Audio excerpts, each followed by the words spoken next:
കണ്ടിരിക്കേണ്ട അഭിനയ ഭ്രമം മമ്മൂട്ടിയെ ചിത്രത്തെക്കുറിച്ച് നടൻ ജയസൂര്യ. ബോക്സ് ഓഫീസിൽ തീക്കാറ്റുപോലെ പടർന്നു പിടിച്ച് മമ്മൂക്കയുടെ ഭ്രമയുഗം. എല്ലായിടത്തും വൻ പോസിറ്റീവ്. ജനക്കൂട്ടം ടിക്കറ്റിനായി തിരിയുന്നു.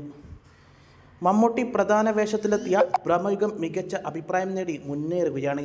ഇപ്പോൾ ചിത്രത്തെ പ്രശംസിച്ചുകൊണ്ട് നടൻ ജയസൂര്യ രംഗത്തെത്തിയിരിക്കുകയാണ്. തീർച്ചയായും കണ്ടിരിക്കേണ്ട അഭിനയ ഭ്രമം എന്നാണ് ജയസൂര്യ കുറിച്ചത്. ജയസൂര്യ മാത്രമല്ല, സിനിമാ മേഖലയിൽ നിന്നുള്ള നിരവധി നടന്മാർ, സംവിധായകർ, നടിമാരടക്കം ഭ്രമയുഗത്തെ വൻ പുകഴ്ത്തലാണ്. അനൂപ് മേനോൻ, ജയസൂര്യ, സംവിധായകർ എന്നിങ്ങനെ ഒരുപാട് ആളുകളുണ്ട്. സിനിമാ മേഖലയിൽ നിന്നുള്ള നിരവധി പേരാണ് ഇതിനോടകം ചിത്രത്തെയും മമ്മൂട്ടിയെയും പ്രശംസിച്ചുകൊണ്ട് എത്തിയത്. മിഥുൻ മാനുവൽ തോമസ്, തമിഴ് സംവിധായകരായ സെൽവരാഘവൻ, വസന്തബാലൻ തുടങ്ങിയവരും മമ്മൂട്ടിയെ പ്രശംസിച്ച് എത്തിയിരുന്നു. ഭൂതകാലത്തിന് ശേഷം രാഹുൽ സദാശിവൻ സംവിധാനം ചെയ്യുന്ന ചിത്രമാണ് ഭ്രമയുഗം.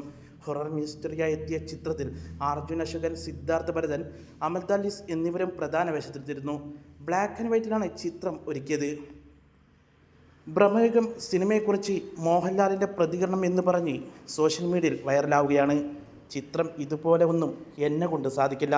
ചിത്രത്തെ പ്രശംസിച്ചുകൊണ്ടാണ് ലാലേട്ടൻ ഇങ്ങനെ പറഞ്ഞു എന്നാണ് പോസ്റ്റിൽ പറഞ്ഞിരിക്കുന്നത്. കൂടുതൽ വാർത്തകൾക്കായി ഈ ചാനൽ ഇപ്പോൾ തന്നെ സബ്സ്ക്രൈബ് ചെയ്യുക. നന്ദി.